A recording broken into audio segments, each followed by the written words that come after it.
अंतर्राष्ट्रीय श्री रेणुका मेले के दौरान आज 5वें दिन भाषा एवं संस्कृति विभाग द्वारा रेणु मंच पर बहुभाषी कवि सम्मेलन का आयोजन किया गया, जिसमें बड़ी संख्या में कवियों ने हिस्सा लिया। अंतर्राष्ट्रीय मेले के दौरान ऐतिहासिक रेणु मंच पर हर साल भाषा एवं संस्कृति विभाग व रेणुका जी विकास बोर्ड के संयुक्त तत्वाधान में कवि सम्मेलन का आयोजन किया जाता है, जिसका मुख्य उद्देश्य साहित्यिक गतिविधियों को बढ़ावा देना है। मीडिया से बातचीत करते हुए कवि सम्मेलन में पहुंचे कवियों और साहित्यकारों ने बताया कि भाषा एवं संस्कृति विभाग का ये सराहनीय प्रयास है और हर वर्ष अंतर्राष्ट्रीय स्तरीय मेले में उन्हें इस सम्मेलन के लिए आमंत्रित किया जाता है, जिसमें उन्हें अपनी रचनाएं पेश करने का अच्छा अवसर भी मिलता है। उन्होंने ये भी कहा कि कवि सम्मेलन के समय में बदलाव किया जाना चाहिए। मौजूदा समय में सुबह 10 बजे कवि सम्मेलन होता है, जिसे दोपहर बाद आयोजित करने की मांग लगातार की जा रही है, ताकि अंतर्राष्ट्रीय मेले में आने वाले अधिक से अधिक लोग कवि सम्मेलन को सुनने पहुंच सके।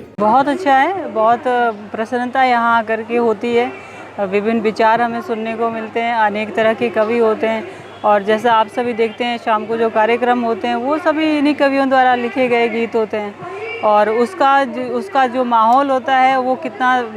जो है अच्छा होता है। उसका जो सांस्कृतिक रूप से भी लोग एंजॉय करते हैं वो चीज़ें। तो कवियों को ये सम्मेलन बहुत अच्छी चीज़ है, इसको और बढ़ावा दिया जाना चाहिए और बहुत अच्छा है। हर वर्ष होता है, लेकिन मेरा ये चीज़ है कि जैसे इस बार तो श्रोता काफ़ी अच्छे थे, लेकिन जैसे कई बार जैसे सुबह जल्दी हो जाता है शुरू, तो इस वजह से लोग नहीं आ पाते, जुड़ नहीं पाते। तो इसका और अच्छा प्रभाव तब होगा कि जब आम जनमानस इसको सुन पाए। बिल्कुल, बहुत अच्छी पहल है और बहुत लंबे समय से इसी तरह से यहाँ पर अंतर्राष्ट्रीय श्री रेणु मंच पर जो है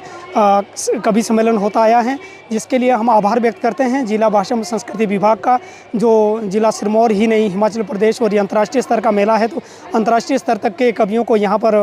मंच देता है। और मेरा ये भी निवेदन जरूर रहेगा कि इस कवि सम्मेलन को थोड़ा बड़े स्तर पे किया जाए, क्योंकि अंतर्राष्ट्रीय स्तर का जब हमारा मेला है तो इसमें अंतर्राष्ट्रीय स्तर का कवि सम्मेलन भी अगर आयोजित किया जाए, जिसमें कम से कम हमारे ज़िले और हमारे ज़िले से बाहर प्रदेश और राष्ट्रीय स्तर के अंतर्राष्ट्रीय स्तर के भी कवि अगर ना आ पाएँ तो राष्ट्रीय स्तर के कवियों को भी यहाँ पर जरूर बुलाया जाए और इस कार्यक्रम को इसी तरह से जारी रखा जाए। ये बहुत अच्छा प्रयास है। एक लोगों तक जो साहित्यकार होता है अपनी रचनाओं के माध्यम से एक संदेश पहुँचाता है। आज भी यहाँ पर लगभग 3 दर्जन साहित्यकारों ने भाग लिया, जिसमें अलग अलग विषयों पर, चाहे वो नशा था, सामयिक, चाहे पंचायत का आने वाला चुनाव था, हर विषय पर साहित्यकारों ने अपनी रचनाएं प्रस्तुत की, एक संदेश दिया हिंदी और पहाड़ी के माध्यम से। तो ये बहुत अच्छा पहल है, बहुत अच्छा प्रयास है। इसके लिए हम भाषा विभाग का आभार व्यक्त करते हैं और एक गुजारिश जरूर करते हैं कि अगर कहीं हो सके, संभव हो पाए तो थोड़ा सा समय बाद दोपहर के सत्र का रखा जाए, कि ठीक सांस्कृतिक संध्याएँ जो होती है उससे पहले का समय अगर रखा जाए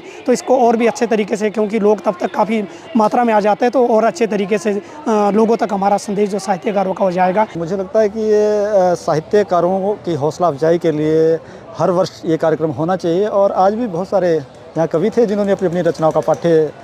काव्य पाठ किया है और अच्छी पहल है। मैं तो शुक्रगुजार हूँ भाषा विभाग का और धन्यवादी हूँ।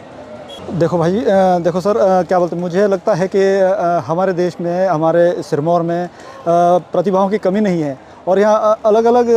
प्रतिभाशाली जो है कवि बैठे हुए हैं और उनकी हौसला अफजाई के लिए इस तरह के कार्यक्रम अलग अलग जो हमारे आयोजन होते हैं सरकारी स्तर पर, वहाँ उनको बुलाना चाहिए और उनको उचित मानदेय दिया जाना चाहिए। और उस हिसाब से वो जो आजकल इतनी बड़ी बड़ी गीतकार जो इनकी रचनाएं गा रहे हैं और उन्हीं का प्रतिफल है कि, और हम चाहते हैं कि भविष्य में भी इस तरह के कार्यक्रम हो, ताकि आने वाले जो कवि है वो आगे आकर और उत्कृष्ट कार्य कर सके। दैनिक सवेरा हिमाचल के लिए नाहन से देवेंद्र की रिपोर्ट।